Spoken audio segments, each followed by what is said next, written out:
Good evening. This is Eswatini TV News Bulletin at 8, read to you by myself, Notile Sitole, alongside Nomakabizo Ngambule. First up, here's a look at our headlining stories.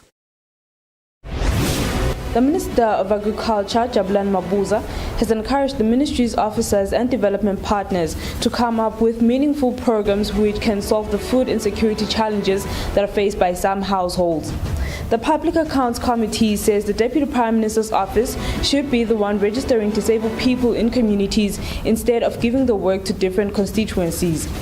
The Examination Council of Eswatini spent 25 million emalangeni to print Form 5 examination papers and Cambridge University accreditation last year. And now the news in detail. The Minister of Agriculture, Jabulani Mabuza, has encouraged the ministry's officers and development partners to come up with truly meaningful programs which can sustainably solve the food insecurity challenge that is being faced by some households. The minister was speaking in a household food security strategies workshop held at the Happy Valley Hotel. The Minister of Agriculture, Jabulani Mabuza, has noted with concern that every year, government reports as well as those compiled by development partners reflect an ever-rising trend in the numbers of people and households faced with extreme situations of hunger. The Minister says the time has come for Eswatini to put in place sustainable programs which will solve the hunger situation once and for all, as statistics show that about 300,000 people in Eswatini are currently faced with situations of hunger. The continued failure to be self-sufficient is worrying. It is therefore important for us to reflect on the issue of food security and try to find solutions to our problems. The ministry and stakeholders in the sector are implementing a number of programs and initiatives in an effort to combat food insecurity. World Food Programme Head of Office Sisi Biyengia says her organization is fully committed to assist Eswatini achieve its food security imperatives. If you look at statistics, especially when we are hit by a shock, the statistics of food insecure population go up. And with COVID and all the impacts it has created globally, we are really in big problems. Even the countries who are giving us resources to respond, those resources are dwindling. There are so many problems around the world. There is the Palestine now, we have the Yemens of this world, we have Cabo Delgado. So every time we really have to go out and request for resources to support in Eswatini, we have to ask a lot of questions. One of many interventions that the government of Eswatini put in place to try and achieve a certain degree of food security was the introduction of a subsidized tractor hire and farm input system, which meets subsistence farmers halfway through with maize production, sorghum, and other grain production costs. For Eswatini TV News, Hlengiwe Ndlovu with Mbongwa Dube at Ezulwini. Government has released a press statement on its action on the plight of truck drivers working in South Africa. The statement was released by the Principal Secretary in the Ministry of Labour and Social Security, Thulani Mkhaliphi, and it states that a special task team was formed to facilitate discussions with counterpart ministries and departments in South Africa. In 2019, the Minister for Labour and Social Security held bilateral meetings with his counterpart in South Africa with a view to find a solution to the problem, particularly as regards to Eswatini truck drivers. It was in these discussions that Eswatini was informed of a special South African high-level team of ministers which were tasked to investigate the source of the tension, contain the violence which was escalating at that time, and propose ways to ease the tensions.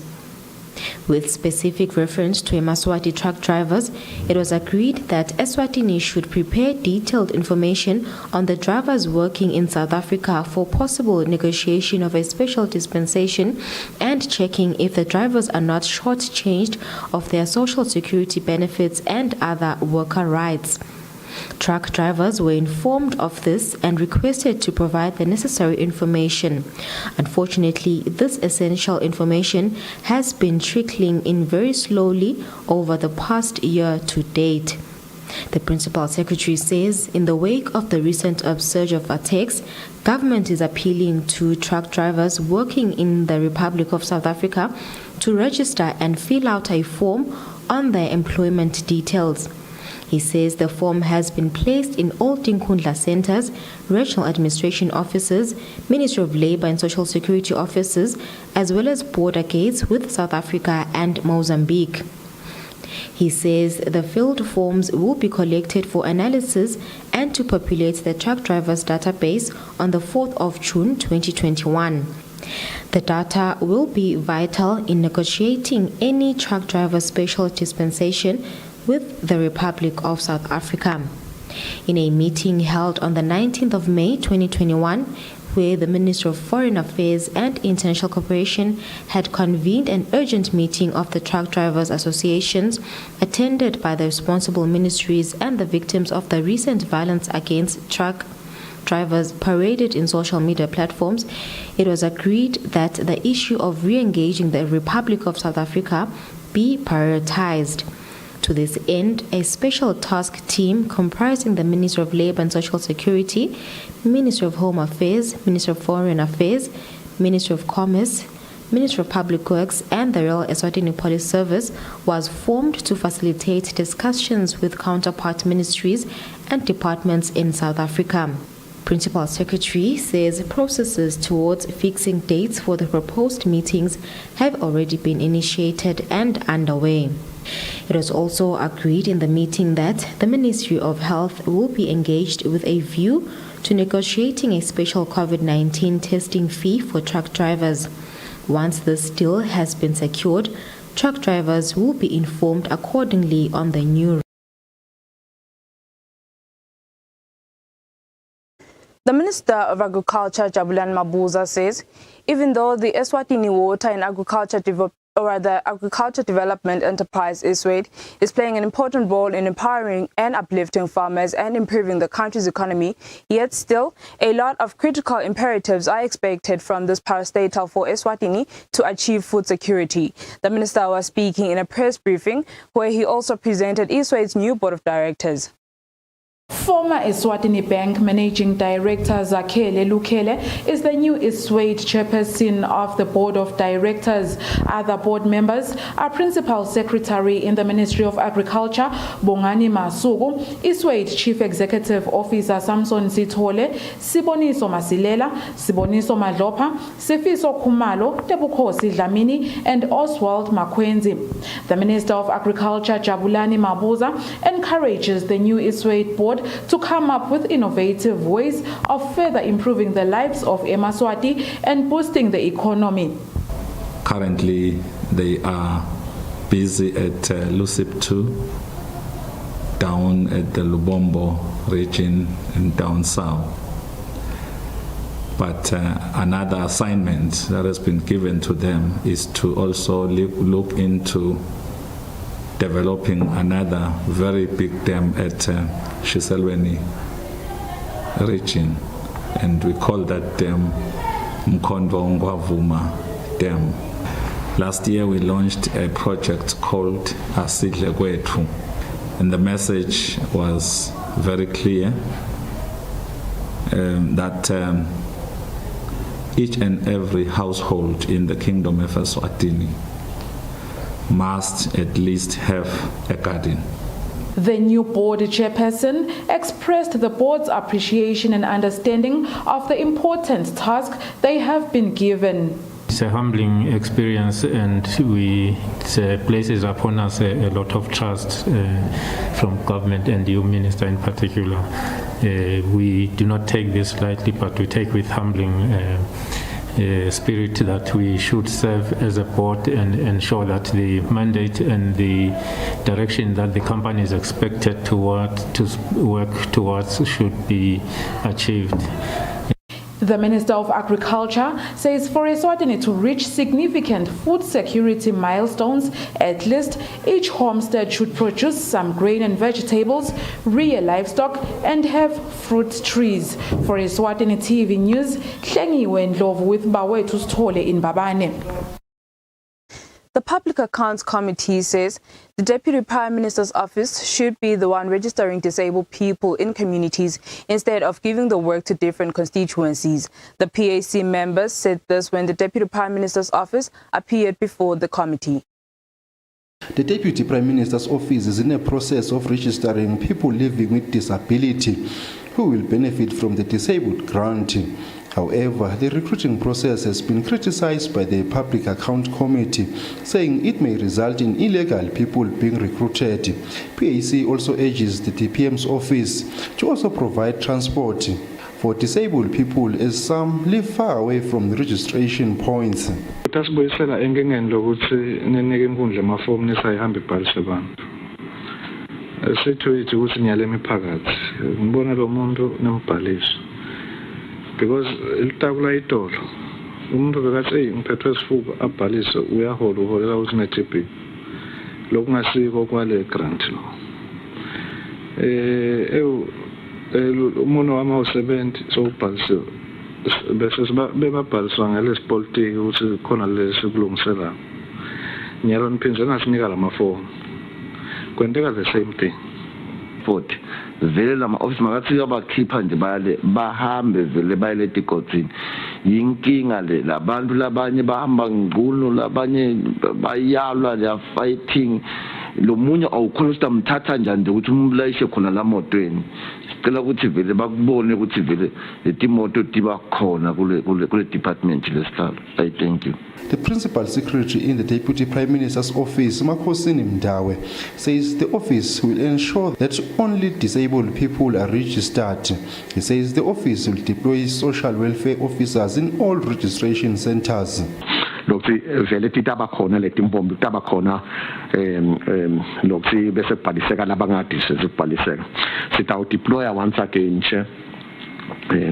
social bethu ukuthi babe khona akusibona labanengi but we should do the best we can do ukuthi siba deploy social workers bethu bahambe bayohlolisisa lena kutawungena ema registration la legit kungangeni imdawo ngoba ulimele ligalo yabe sesidisabled disabled uyakhona ukudiphilisa kungene abantu labadisabled siyabonga for that observation siyaqhubeka nayo. Among other things, Mdawe also mentions that the registration process is being done under COVID-19 regulations. For Eswatini TV News, Fortune Dlangamandla with Bawethu Sithole, Parliament. The Examination Council of Eswatini spent 25 million emalangeni on Form 5 examination papers printing and Cambridge University accreditation last year. This was said by the Council's registrar, Dr. Edmund Mazibugo. Despite spending 25 million emalangeni on printing and accreditation, the Examination Council of Eswatini also spent close to $1 million on airlifting the scripts from English to Eswatini. This was said by the Examination Council of Eswatini Registrar Dr. Edmund Mazibugo when the Deputy Prime Minister's office appeared before the Public Accounts Committee. Mazibugo says producing Form 5 examination is costly. He says for the last 10 years, the papers have to be airlifted to the country. He says as means to reduce costs. This year, the council hopes to ship the papers, hence by June 30th, all parents should have paid examination fee. For the last 10 years or so, the whole consignment in my paper, in my examination, and this is expensive, for the printing contract. The whole consignment so this year, June 30 is the deadline for registration. Members of the Public Accounts Committee also discussed the matter, saying they did not understand why the country is still printing in England. On the issue of 8th June being a deadline for examination fee, the members wanted to know if the council will have a grace period for parents.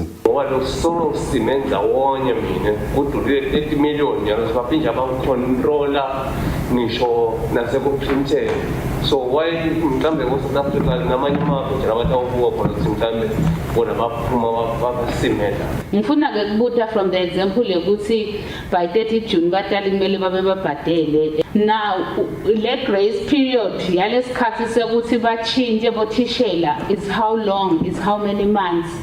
so that batokhona ukuchaza kusho ukuthi lona umfana akakabuyi by August. Uma ikhona i-grace, it will be for about a week or so. That's the grace period, because the inombolo sifuna sibe sesizathu sibantwana baregistreleni, so that the printing of the question papers iqale ngilandi and the consignment iqale ihambe ngomkhumbi ifike lapha, before my exam abhalwe. Dr. Masibuko also mentioned that in the Southern Africa region, only Eswatini, Lesotho, Botswana, as well as Namibia, which are still affiliating to Cambridge University. For Eswatini TV News, Fortune Dlangamandla, with Bawethu Stole, Parliament. Senior Magistrate Nonhlanhla Dlamini, who was appointed as the coroner to investigate the circumstances surrounding the death of Thabani Ngomonye, was expected to start the work on Monday morning at the Matapa Correctional Services. Eswatini TV News compiled a report regarding the inquest. On the 30th of May, reports emerged that University of Eswatini law student Thabani Ngomonye had died mysteriously. While reports of his mysterious death did the rounds, suspicions was rife in many quarters of the society that Ngomonye, who hails from Hlambeni area, had died in the hands of police. On the 7th of May, the acting Prime Minister Themba Masuku eventually appointed Senior Magistrate Nonhlanhla Dlamini to lead an inquest investigating the death of Ngomonye. The inquest held its first sitting on Monday morning at 9:30 a.m. at the Matapa Correctional Facility. On the first day of the inquest, the Eswatini TV News team arrived at 10 a.m. to follow and cover proceedings, but until 11:30 a.m., journalists were not allowed entry into the inquest itself due to strict security and entry requirement at the correctional facility. Many attempts were made to get hold from the secretary of the inquest inquiry, but all attempts hit a snag as the secretary was not answering phone calls, neither were calls made to his cell phone number returned. When the coroner was appointed, Masuku said proceedings of the inquest were to be transparent and open to the members of the public. For Eswatini TV News, Fortune Dlangamandla, with Bawethu Stole, Matapa. The police have started a campaign to inspect public service vehicles to ensure their roadworthiness. This inspection follows fatal car accidents that have occurred in the past 2 weeks. The team of inspectors started their inspection in the Lumumbo region, and this week they are in the Hoho region, specifically in Mbabane. Inspector David Nhlengetwa says in the last week they have certified 212 vehicles to be unroadworthy and were stripped off their car discs. Safika ekuthenini imoto lesikhiphile sithi nika sigcebhezana lesistika lesiblue lesitawukhomba lokuthi imoto maseyiphasile sinika sona leso sticker leso. He says cars that have been certified to be roadworthy have blue stickers on their windscreens. Maswatini asibambise kuloko ngoba imoto nayigibela ide sticker eMbabane kusho ukuthi ayisiyo le kahle simeni ayike simeni lesokuthi ilungile ingayithola ingodi. Nhlengetwa has urged public service vehicle drivers to bring their cars for an inspection at their inspection ground opposite the Mbabane constituencies just before Checkers. Reporting, I'm Lungelile Makakula with Muzim Konda in Mbabane. Acting Eswatini National Trust Commission CEO Hlopsile Sikhosana encourages all people in Eswatini and especially young people to embrace the idea of conserving ecosystems and the country biodiversity heritage. Sikhosana said this when speaking about the importance of World Biodiversity Day, one of the United Nations specially designated days aimed at raising awareness on the importance of biodiversity. The World Biodiversity Day is commemorated on the 22nd of May every year with the aim of sensitizing countries about the importance of nature and all forms of ecosystems in human life. Eswatini National Trust Commission Acting CEO Hlopsile Sikhosana says there is a lot that the people of Eswatini can do to protect nature from absolute degradation. The theme wants to put people at the center of the solution for biological diversity. We have areas where we do our cropping, our agricultural activities at home, and you find that in order to create space for such agricultural activities, we demolish most of the trees and plants that are endemic, that have been there in that particular area. So what we are saying today, while we are still preparing land for cropping, can we at least plant indigenous trees? Can we have some indigenous tree plantations where we know that whatsoever we've destroyed somewhere else has got some space to thrive? So that's the first thing that we are saying. The second thing is, we know we have very beautiful landscapes as a country, but they're not clean. We have a lot of plastic bags roaming around everywhere, and we are saying to people, in order for us to appreciate those very beautiful landscapes, let them be clean. Eswatini National Youth Biodiversity Network Chapter Coordinator for Eswatini Nzinisa encourages the country's youth to work with the older generation to preserve Eswatini's nature. If we don't take ownership of our environmental issues now, then our future is doomed. So these intergenerational dialogues are helpful, because for us to have a better future, we have to conserve or sustain what we have now through this indigenous knowledge. To protect ecosystems and biodiversity, the people of Eswatini can plant indigenous trees and do away with litter, while also engaging in recycling, as well as minimizing the use of harmful chemicals and fertilizers, and avoiding the use of single-use plastic bags. For Eswatini TV News, Hlengiwe Ndlovu with Mbongwa Dube at Ezulwini.